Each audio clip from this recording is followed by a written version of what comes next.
Benjamin Franklin was born in Boston, Massachusetts on January 17th, 1706. He was a true Renaissance man. In addition to being a successful political figure, he was also an author and an inventor. Franklin was born on Milk Street in Boston to Josiah and Abiah Franklin. He attended school with the clergy for 2 years and started going to the Boston Latin School but did not graduate. Franklin's schooling ended when he reached the age of 10, but he furthered his education through reading.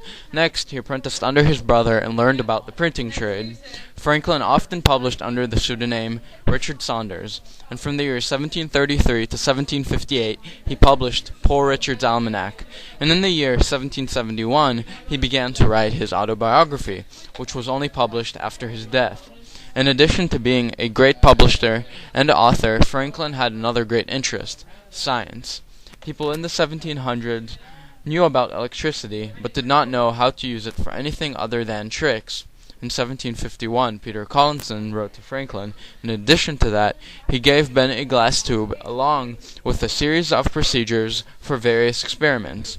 Ben Franklin studied electricity and eventually wrote a book about his experiments and observations. One of his great inventions was the lightning rod, which protected buildings from the events of lightning. In addition to the lightning rod, Franklin also invented the glass harmonica and the Franklin stove. Franklin was a man of many interests. He was an author, a scientist, and in his late 40s was introduced to politics. One of Franklin's political contributions included the Albany Plan of Union, which suggested that the king should appoint a general, and him, along with elected men from each colony, should join together to form an army, make laws, and keep peace with the Indians.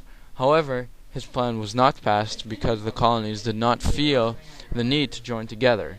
Because of his disappointment with the rejection of his plan, he published a cartoon called Join or Die, which told all of the colonies that they could either join together to fight the French or die. Ben Franklin was the 6th president of the United States and was one of the founding fathers, and he died in the age of 84 on April 17th, 1790.